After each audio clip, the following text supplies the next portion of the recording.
A cruel man robs a 91-year-old woman of her money, but is outwitted by a police officer who captures him red-handed, and he had no clue. Before we continue, please take some time to subscribe to Dailydose, like, and share this video with your friends. I see a lot of muttering going on here. Is there a problem? Officer Hill asked as he approached Alice, the cashier at Rancher's grocery store in Kenosha, Wisconsin. Well, officer, I've been telling Mrs. Morris that she has $2 less than the total amount. But she's not listening. I counted the money 3 times already, and I'm confident I'm not wrong about the calculation, Alice said, pointing to the dollar notes on the counter. She's lying, officer, Mrs. Morris objected. Last night I counted the money. She's simply taking advantage of my handicap. She's deceiving me since I'm visually impaired. I should not have given her all of the money without counting them again. Ma'am, please calm down, Officer Hill said. Let me just count the money, and then we can check if she's lying. When Officer Hill did the count, he noticed that it was indeed $2 less than Mrs. Morris's actual bill. This was the 4th time in a month that he had discovered Mrs. Morris was unable to pay her bills.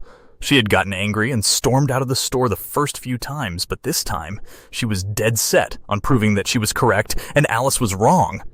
Mrs. Morris claimed that Alice had stolen her money, which he knew wasn't true because he was a regular client at the store, and Alice was the best employee there. She never took an additional dime from anyone, let alone rob an elderly woman of 91 with impaired eyesight.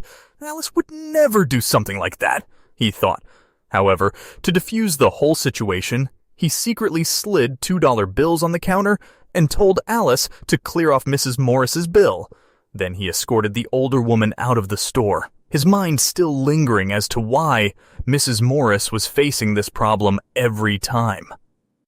Officer Hill was responsible for rounds in the neighborhood where the grocery store was. He knew Mrs. Morris, as he'd often seen her coming to the grocery store with one person or the other, accompanying her to the store as she was visually impaired. Those days, it was a young man in his early 20s who never accompanied the elderly woman inside the store, but instead dropped her at the entrance and left.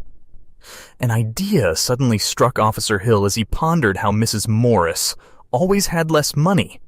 He had heard whispers that the young man was a tenant at Mrs. Morris's house.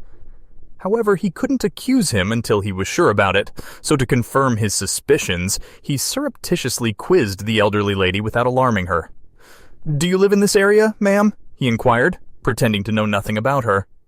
"Yes, officer," Mrs. Morris replied. "I live in the house across the street, the last one at the end of the street. Please come with me, ma'am. I'll drop you off. You'll have to go alone otherwise." "Oh no, it's fine, officer. I have my cane with me, so there's no need to worry. And then I just need to cross the street. Aiden will be waiting there." "Aiden?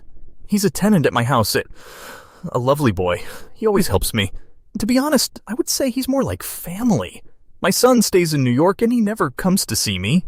Thanks to Aiden, I don't feel alone. Moreover, I need money to survive, and he agreed to pay the rent I asked for, so I'm glad to have him." "I see. So shall I meet Aiden today, ma'am? He seems like a nice boy." "Oh, sure," Mrs. Morris replied with a smile. "Aiden would be happy to meet you."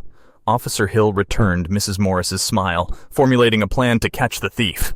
He had a nagging hunch that Aiden was the source of Mrs. Morris's unexpected cash deficit, and if he was going to be discovered soon.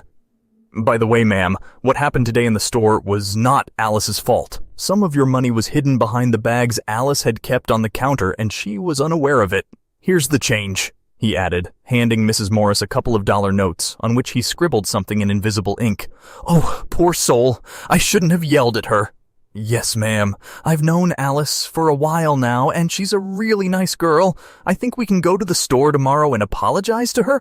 "What do you think?" Officer Hill proposed, putting the first phase of his plan into action. Mrs. Morris agreed to Officer Hill, and then the two walked to her home. There, he met Aiden, thanked him for looking after Mrs. Morris, and told him the whole story. Officer Hill could see a sudden fear in Aiden's eyes as he mentioned the missing money. He'd been a cop for almost 15 years and was so good at catching robbers that he could do it just by smelling them. Aiden was doing his best to grin while appearing natural, but his forehead was sweaty and his eyes frequently avoided contact. "All right, Mrs. Morrison. I'll see you tomorrow at the store. I'm hoping to see Aiden as well," Officer Hill said, unleashing the second part of the plan. Aiden nodded to him with a nervous smile. Officer Hill returned his smile and then left. The next day, he was waiting for Aiden and Mrs. Morris at the store, and when they arrived, he ran to Aiden, making sure he didn't leave once Mrs. Morris was inside. Mrs. Morris soon apologized to Alice, and Officer Hill turned to Aiden. "Would you mind lending me $1, Aiden? I left my wallet at home." "Sure, sir," Aiden replied, pulling out his wallet. Officer Hill couldn't believe his eyes when he discovered it was stuffed full of cash. He yanked his wallet from his grasp and handed it to Alice. Then he gripped Aiden tightly and motioned to Alice to turn off the lights. The customers began murmuring. Aiden was perplexed. "What are you doing? Give me my money back!" Alice emptied Aiden's wallet as Officer Hill had told her to, and $1 with something written in unique shimmering ink fell from it. "The truth always comes out," the message on it read. Officer Hill knew he was right. He asked Alice to switch on the lights and arrested Aiden. "So that's what was going on. You've been taking money from Mrs. Morris regularly. It's no surprise she was usually short on funds. I handed her a few dollar bills yesterday after scribbling a message on it with invisible ink. That ink is visible only in the dark, Aiden. Thanks to it, we know who was taking the money every time." Aiden realized he couldn't lie at this point. He admitted to the robbery, and it turns out he'd been doing it since moving into Mrs. Morris's house. He reasoned that because Mrs. Morris was elderly and visually challenged, he would never be caught in the act.